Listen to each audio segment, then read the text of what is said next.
काय नाही झालं त्याचं अडल्ट्रेशन नाही. ठीक आहे. तुमची जे प्रॅक्टिकल्स तुम्ही केले काही काही इन्स्ट्रुमेंटचे नावही बाकीच्यांना माहिती नसेल. तुम्हाला ब्युरेट माहिती आहे, पिपेट माहिती आहे, कोनिकल फ्लास्क मध्ये तुम्ही ते टायट्रेशन स्वतः केलेलं आहे. टायट्रेशन कोनिकल फ्लास्कचे आम्ही ग्रॅज्युएशनला केले. तुम्ही कधी केले? क्लास 6 ला केले. राऊंड बॉटम फ्लास्क बघितला आपण.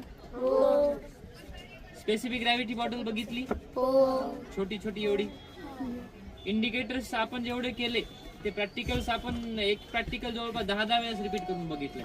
त्यामुळे ते कसं हँडल करायचे, रेड लिटमस ब्लू लिटमस तुम्हाला माहिती आहे. सॅम्पलचा हात त्या लिटमसला डायरेक्ट लागू द्यायचा नाही, कंटॅमिनेट होणार. ठीक आहे. त्यामुळे खाली जे तुम्ही ते सॅम्पलचे लिटमसचे तुकडे टाकाल तिथं कशी एरिया आहे तो व्यवस्थित बघा. आधीचा तुम्हाला जास्त इश्यू येणार नाही, कदाचित बाकीच्या बॅचेसला येऊ शकतो. त्यामुळे आधीच्या बॅचेसनी खाली काय काय आहे ते व्यवस्थित बघायचं. टेम्परेचरची, थर्मामीटरची, स्केलची लिस्ट काउंट कसं काढायचं बघितलं. लिस्ट काउंटचा सिंपल फॉर्म्युला काही असो, समोर स्प्रिंग बॅलन्स असो, थर्मामीटर असो, स्केल असो, एका डिव्हिजनची मेजर डिव्हिजनची व्हॅल्यू घ्यायची डिफरन्सची. 60, 70, 80, 90 असेल तर 10, 20, 40, 60, 80 असेल तर 20. आणि नंबर ऑफ सब डिव्हिजन्स म्हणजे ते एक डिव्हिजन मधले किती ने डिव्हाइड केलेले. 5 चे डिव्हिजन असेल तर डिवाइड बाय 5, 10 डिव्हिजन असेल तर डिवाइड बाय 10.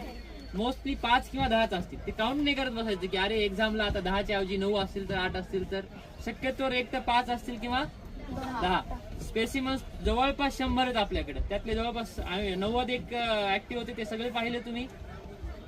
ऑक्टोपसही पाहिला, फिशही पाहिली, स्टार फिशही पाहिली, प्लांटही पाहिले. सगळे पाहिले का? त्याचे पुन्हा थेअरीचेही पॉइंट होते तेही आपण वाचले का? त्यानंतर फिजिक्सचेही इन्स्ट्रुमेंट असतील सगळे तुम्ही पाहिले.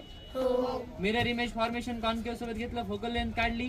त्यामुळे आता असे काही प्रॅक्टिकल्स नसतील कदाचित तुम्हाला येणार नाहीये. फक्त आता तुम्हाला जाऊन तिथं प्रॅक्टिकल कॉन्फिडेंटली द्यायचा आहे. ठीक आहे. सो तुमचा कॉन्फिडन्स आणि आता तुमचा जेवढा मोठा आवाज येईल तो आवाज बघून जेव्हा बाहेरचे बघतील अर्धा कॉन्फिडन्स त्यांचा डाऊन होईल आणि तुमचा दुप्पट होईल.